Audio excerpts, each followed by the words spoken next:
sur les harmoniques de l'amour. Aujourd'hui, on se retrouve pour un tirage.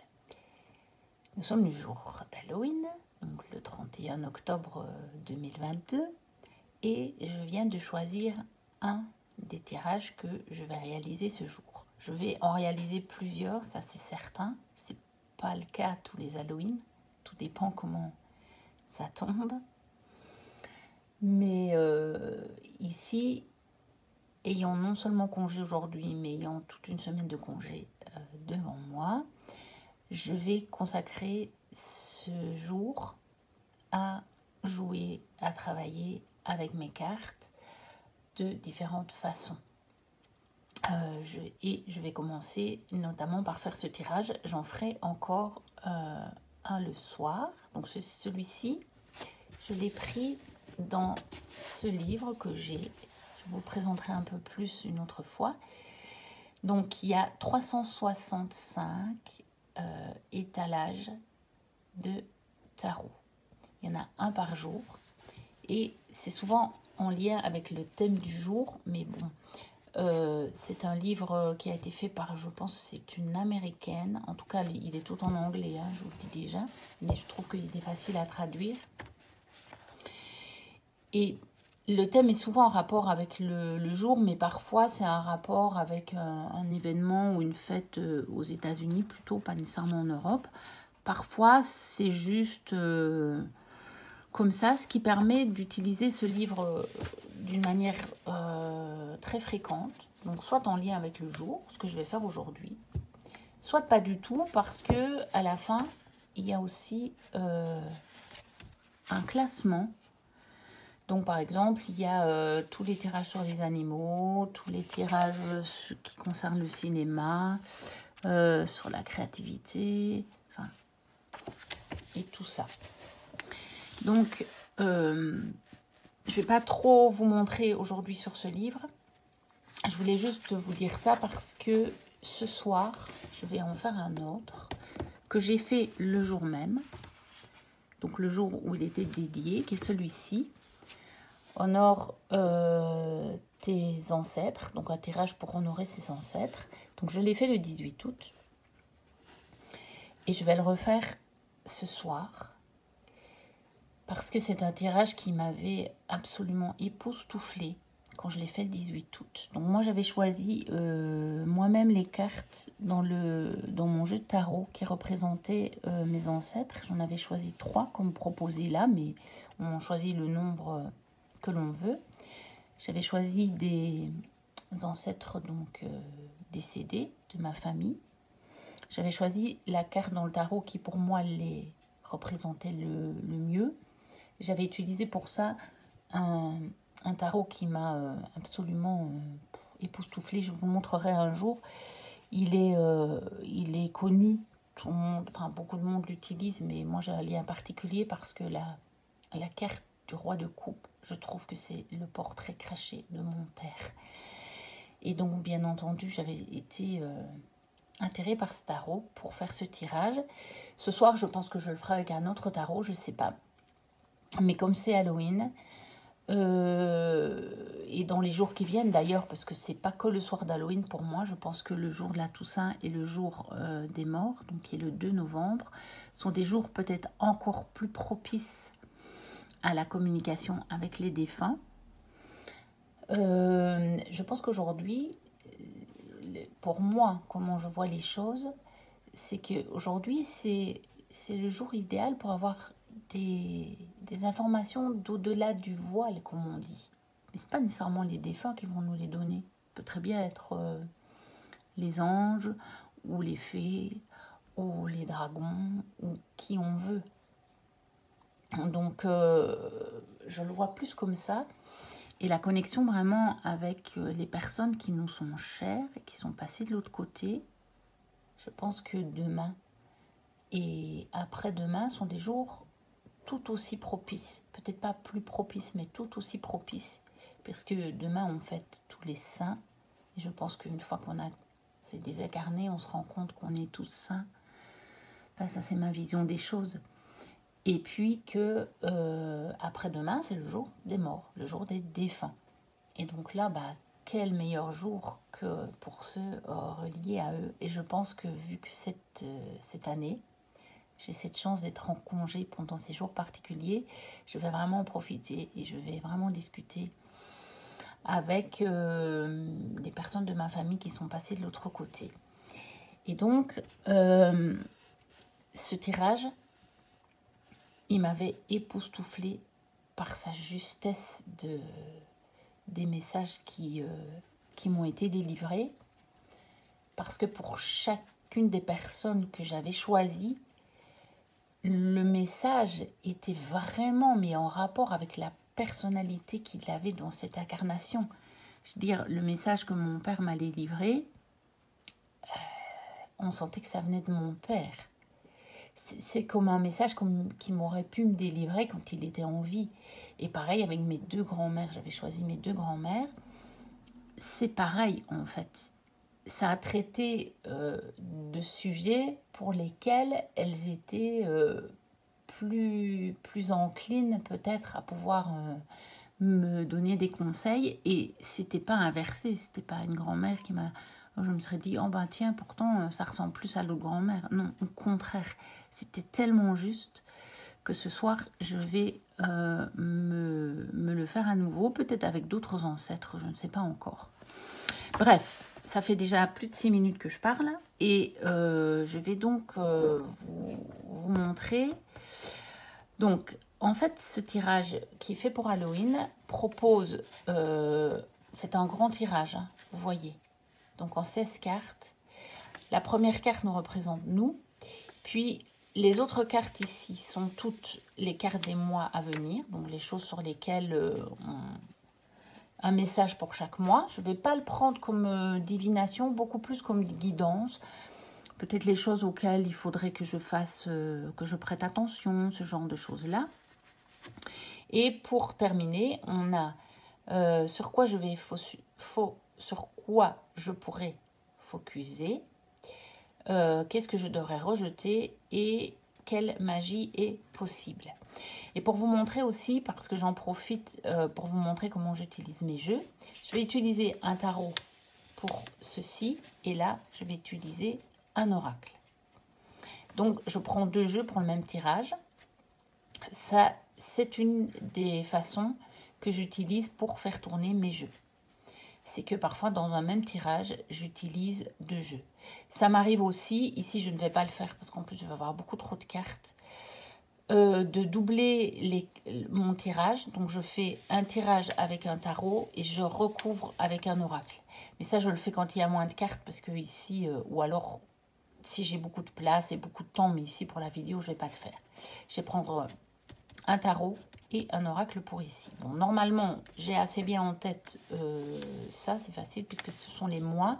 Je vais bouger le livre et je le reprendrai éventuellement sur le côté pour avoir les trois dernières cartes. Donc, on va... je vais mettre là. Comme c'est un gros livre, c'est le seul inconvénient de ce livre, c'est qu'il est très gros. Il prend beaucoup de place. Et que je ne sais jamais où le mettre quand je réalise mon tirage. Alors, je sors mon jeu. Donc, j'ai choisi le Halloween Tarot, bien entendu. Hein, quel autre tarot aurais-tu pu prendre? Si, parce que j'ai hésité, en fait. Pour vous dire franchement, j'ai hésité. Mais j'ai décidé de le faire avec le Halloween Tarot, qui est, comme je vous l'ai dit dans ma présentation, un tarot qui me fait sourire. Ça va être un tirage pas très prise de tête, hein, même si c'est un tirage pour l'année à venir, mais voilà, je veux dire, je vais pas me prendre la tête. C'est un petit tirage avec une carte par mois pour un petit peu savoir, bah tiens, à quoi devrais-je prêter attention pendant ce mois-ci. Voilà, donc je vais réaliser ce tirage. Évidemment, avec la caméra, c'est pas très facile de mélanger les cartes. Je la remets à l'endroit parce que je ne vais pas ici tirer les cartes à l'envers. Je sens très bien quand une carte, par rapport à mon vécu, à ma situation, à comment mes ressentis, Je sais si je dois la prendre dans un sens négatif ou pas. Je sais si c'est par exemple quelque chose que je vais devoir développer ou au contraire quelque chose que je devais devoir un petit peu maîtriser ou contrôler. Ou voilà, je ne sais pas si on aura le cas, mais je vous l'expliquerai à ce moment-là. Voilà, voilà, voilà, voilà, voilà, voilà, voilà. Bon, allez, donc on va mettre moi au milieu. Donc la carte qui me représente pour le moment. Ensuite, on a novembre, décembre. On ne verrait peut-être pas toutes les cartes janvier. Février, je verrai avec la caméra après. Mars, avril, mai, juin, juillet, août, septembre et octobre. Voilà. Je vais terminer le tirage et puis je bougerai la caméra, je pense, pour que vous ayez une meilleure vue. Et donc, avec l'oracle d'Halloween, je vais tirer les 3 dernières cartes. Donc, sur quoi je dois me focaliser? Qu'est-ce que je devrais rejeter et quelle magie est possible? Voilà.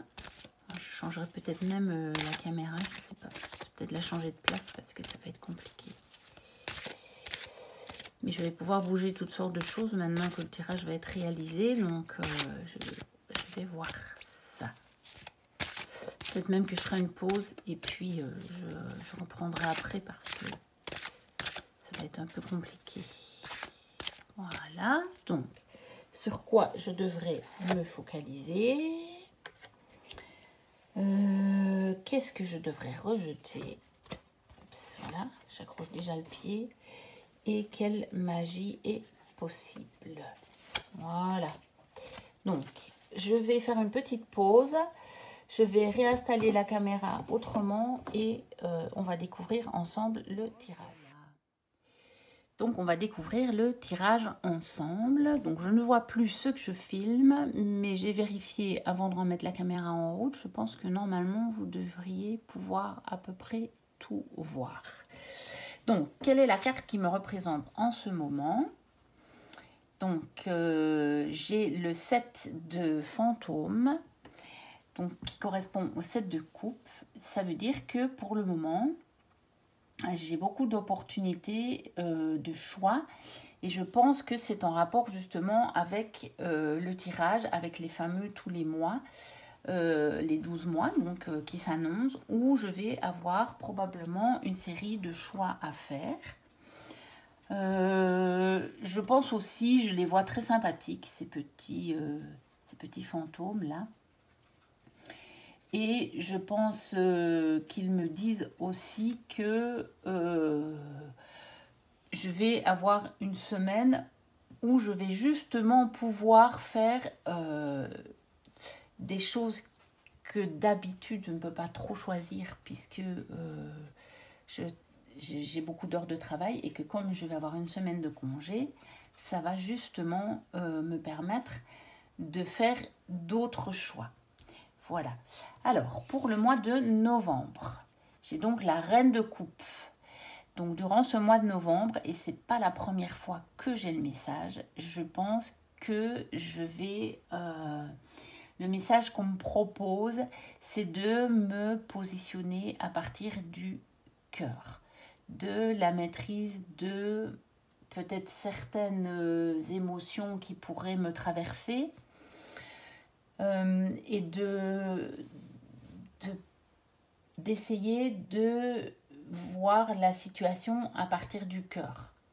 Réellement, pas me laisser prendre par l'ego, par des choses qui pourraient me blesser au niveau de l'ego, mais de prendre du recul et d'agir à partir du cœur. Alors, au mois de décembre. Au mois de décembre, eh bien, on dirait bien qu'au mois de décembre, je vais avoir l'occasion d'utiliser mes capacités pour réaliser des potentiels. Et je pense que, après je ne sais pas, au niveau professionnel, on n'a pas de date, mais il est bien possible que justement, fin novembre, début décembre, il pourrait y avoir un assez gros changement et qui ferait que, effectivement, je pourrais être bien plus maître de mes pouvoirs. Mais on verra, on en reparlera. Ensuite, janvier. Alors, reine de bâton. Bon, j'ai essayé de stabiliser le pied, j'espère que ça va aller. Donc, je disais qu'au mois de janvier, on me propose d'agir en reine de bâton. Et donc, je pense que je vais tenir mon bâton. Vous voyez, mon bâton qui est allumé. Je pense qu'au mois de janvier, j'aurai l'occasion de mettre toute mon énergie à des réalisations. Et surtout, je vois que quelqu'un me tend un tournesol, donc quand même la fleur du soleil, hein, on va dire. Et que je pourrais peut-être contempler mon propre rayonnement. Je vais peut-être pouvoir, à partir du mois de janvier, contempler plus facilement ce rayonnement que je travaille depuis quand même déjà pas mal d'années. Ensuite, au mois de février, l'as de coupe. Bah, quelle belle carte pour le mois de février. Le mois quand même de la Saint-Valentin, disons. Donc je pense qu'en février, on me propose vraiment de mettre en pratique l'amour. Tout simplement. L'amour dans un sens général. Hein. Alors maintenant, après, si jamais ça veut dire que aussi je vais pouvoir concrétiser une histoire d'amour, ce serait très très bien, mais on verra bien. Ça, je pense que ça me propose de me connecter à l'amour. Ensuite, pour le mois de mars, j'ai donc le 7 d'épée. Et là, ça me dit, fais attention de ne pas te trahir toi-même. Fais attention de ne pas retomber dans des travers qui pourraient... des travers du mental, je le vois comme ça. Donc fais gaffe à ne pas... à dévier à nouveau de ta route bien tracée, parce que bon, les cartes précédentes, vous voyez, c'était agir à partir du cœur, c'était la magie, c'était le feu, de nouveau l'amour. Et donc là, attention de ne pas retomber dans le mental, attention de ne pas me trahir moi-même, peut-être en écoutant à nouveau mon mental et pas mon cœur. Ensuite, mois d'avril, nous avons le 10 de bâton. Et donc là, je pense qu'au mois d'avril, il faudra que je fasse gaffe à mon énergie.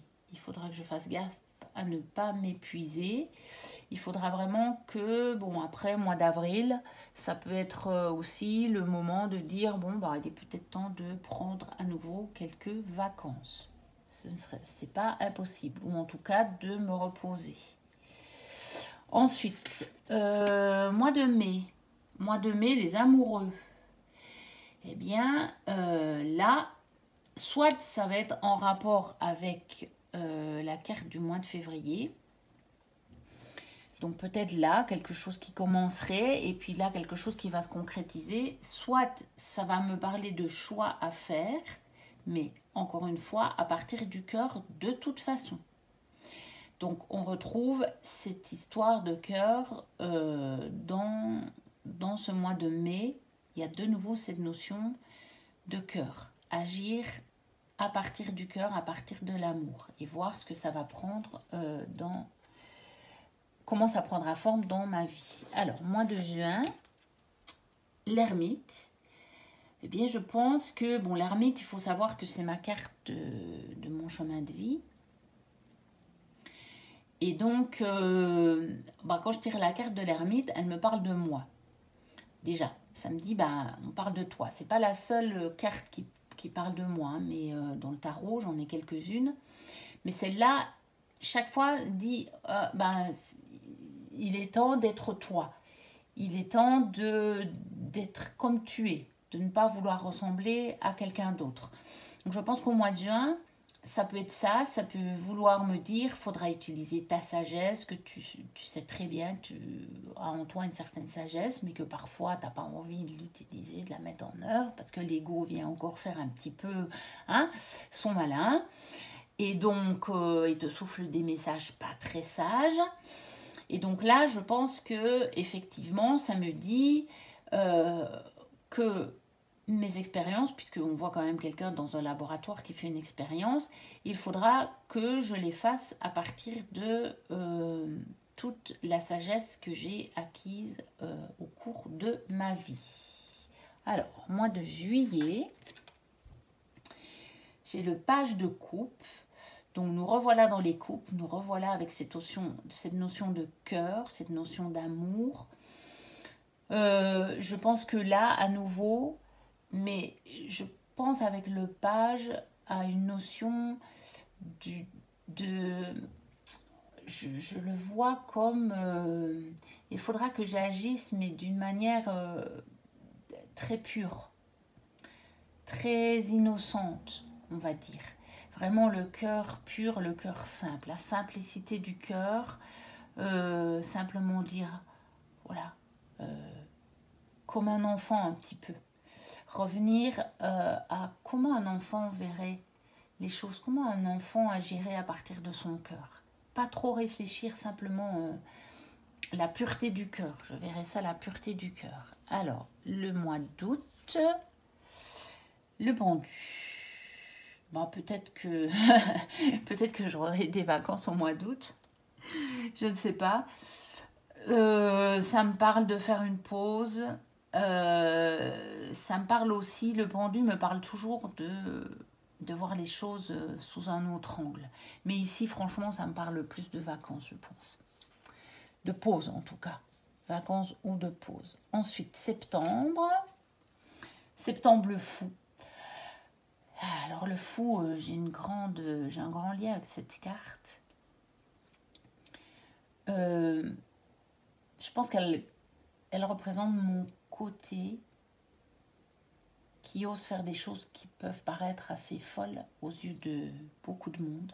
Pourtant, je suis quelqu'un de très, très sage. Je suis quelqu'un d'assez conventionnel dans beaucoup de domaines. J'incarne assez bien ma carte de l'ermite.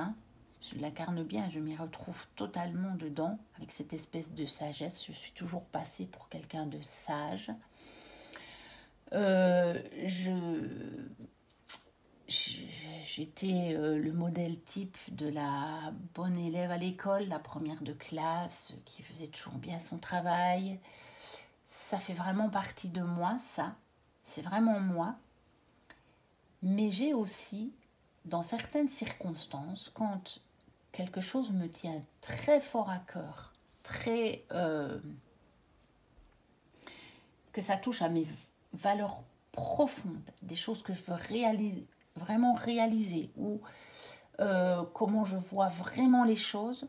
Parfois, j'ose faire des choses que des gens qui ont des vies beaucoup plus excentriques n'osent pas faire. Je prends parfois de grandes décisions, comme cette décision que j'ai prise de changer de vie, et personne autour de moi, dans ma famille, ne l'a fait. Pourtant, j'ai des cousins et cousines qui ont des vies beaucoup plus excentriques que moi, qui au quotidien ou dans leur apparence ou même ont eu des vies beaucoup plus chaotiques, qu'on pourrait beaucoup plus associer au fou. Mais ce genre de décisions, qui sont des décisions où on est vraiment au bord du gouffre, comme le fou là, et on dit bah ouais, tant pis, je saute. Eh bien, il y a pas beaucoup de gens autour de moi qui l'ont fait. Et je sais que quand cette carte du fou sort, c'est souvent pour me dire, ah bah tiens, tu vois le truc que tu sens là, mais que tu as peut-être peur de faire, et puis c'est quelque chose que personne ne ferait, ou personne ne ferait comme ça, bah fais-le. Parce que toi tu sais, toi tu le ressens au fond de toi, toi tu sais. Et puis, la dernière carte pour le mois d'octobre, la reine d'épée. Eh bien, je pense que là, par contre, on me proposera de mettre en œuvre une autre partie de moi que je peux un petit peu raccrocher à cette personnalité de l'ermite, qui est mon côté très organisé. Je suis quelqu'un de très, très organisé, quelqu'un qui trie les choses, qui range les choses, ça je veux dire au niveau matériel, mais aussi dans ma tête. Donc je planifie les choses, etc. Et donc je pense que ça, on me proposera pour le mois d'octobre d'incarner cette reine d'épée qui est en moi, qui vit en moi, et qui me dit, bon ben voilà, là il faudra faire preuve d'organisation, peut-être faire des listes, planifier, enfin ce genre de choses, et voilà. Ensuite, on va voir les 3 dernières cartes d'oracle. Donc la première, c'était sur quoi je dois me focaliser. Ah ben le cycle éternel commence ici. C'est assez comique, puisque je viens de faire un tirage sur toute l'année. Et donc je pense que simplement cette carte me dit, eh bien regarde, tu vas focaliser sur cette roue de l'année, hein, presque, on pourrait dire, c'est une roue de l'année. Hein. Elle commence ici. Donc focalise-toi sur le changement, sur ce qu'on te propose là, dans cette roue. C'est assez comique d'avoir le cycle éternel commence ici et d'avoir un beau cycle ici devant les yeux. Ensuite, qu'est-ce que je devrais rejeter? La protection, Jack à la lanterne. Bon. Alors, c'est clair que je ne dois pas rejeter la protection. Qu'est-ce que ça voudrait dire? Ça pourrait vouloir dire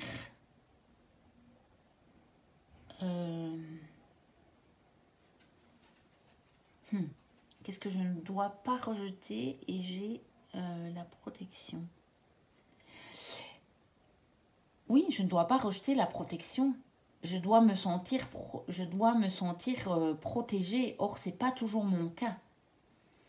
J'ai souvent cette impression d'être un petit peu laissée seule à moi-même.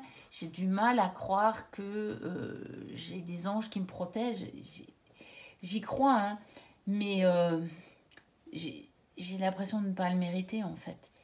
J'ai du mal à croire qu'il y a quelqu'un que j'ai suffisamment de valeur pour que quelqu'un veille sur moi, en fait. Et donc, c'est ça. Qu'est-ce que je devrais rejeter? C'est l'idée que je ne suis pas protégée. C'est dans ce sens-là. Et enfin, la dernière carte, c'était quoi? Eh bien, j'ai oublié, il faut que je reprenne le livre. J'ai oublié ce que c'était, parce qu'avec avec les coupures que j'ai faites en plus... Ah oui, quelle magie est possible? Quelle magie est possible? Eh bien, le pardon, alléger le fardeau. Donc, je pense que ici, ça parle de me pardonner moi, de pardonner peut-être les expériences que j'ai vécues et que je n'ai pas aimées, ou peut-être les résultats qui ne sont pas arrivés suffisamment vite. Il est temps de me les pardonner. Et si je pardonne ça, je vais ouvrir les portes d'une bien plus grande magie. Et le pardon est vraiment un acte de magie. Le pardon est un acte magique dans le sens où ça peut totalement changer ce qui arrive par la suite, une fois qu'on a réalisé ce pardon. Voilà pour ce tirage. Comme ça, si vous avez envie de vous le faire aujourd'hui ou dans les jours qui viennent, eh bien, vous pourrez le faire. Et puis, bah, comme ça, je voulais vous montrer une de mes pratiques. Je vous dis à très très très bientôt parce que je vais vous présenter justement les livres avec lesquels je travaille pour pouvoir faire tourner mes jeux. Donc, quand et comment j'utilise mes jeux et comment je les fais tourner. Donc ça arrive très très très bientôt sur la chaîne. Et d'ici la prochaine vidéo, je vous dis, portez-vous bien, profitez bien de votre soirée d'Halloween ou de votre journée d'Halloween et puis de votre très probable congé demain. S'il y en a parmi vous qui me suivez et qui travaillent demain, je vous souhaite un très très très très gros courage. Je sais ce que c'est, je travaille tous les jours fériés. C'est exceptionnel ici, ben voilà, j'ai une semaine de vacances, donc je ne travaillerai pas demain, mais je sais ce que c'est. Je travaille tous les week-ends, je travaille tous les jours fériés, je sais ce que c'est. C'est pas évident de se dire qu'on n'a même pas ces jours-là. Et donc, pour un peu se reposer, pour un petit peu reculer, je sais ce que c'est. Et donc, je vous souhaite un bon courage. Et puis pour les autres, profitez bien de votre jour de congé, c'est très très bien. Pendant longtemps, j'ai eu beaucoup de vacances et j'avais tous les jours fériés, donc je vis une autre expérience et ça me plaît. Je vois les deux côtés de la chose et je trouve ça bien. C'est parfois dur, je vous cache pas, mais il y a des choses qui étaient dures dans mon ancienne vie et qui ne le sont plus. Parce que le choix que j'ai fait était justement pour ne plus à vivre ces expériences-là. Et je ne les vis plus. Maintenant, il y en a d'autres. Et c'est ça toute la beauté de la vie, je trouve. C'est de pouvoir faire ces expériences-là de différentes manières et de pouvoir parfois explorer de totales opposés. Voilà. On va se quitter ici, ça doit déjà faire long pour la vidéo. Je vous dis à très très très bientôt pour une prochaine vidéo. N'hésitez pas à commenter, à liker, à vous abonner si ce n'est déjà fait. Et d'ici ma prochaine vidéo, portez-vous bien. Bye bye.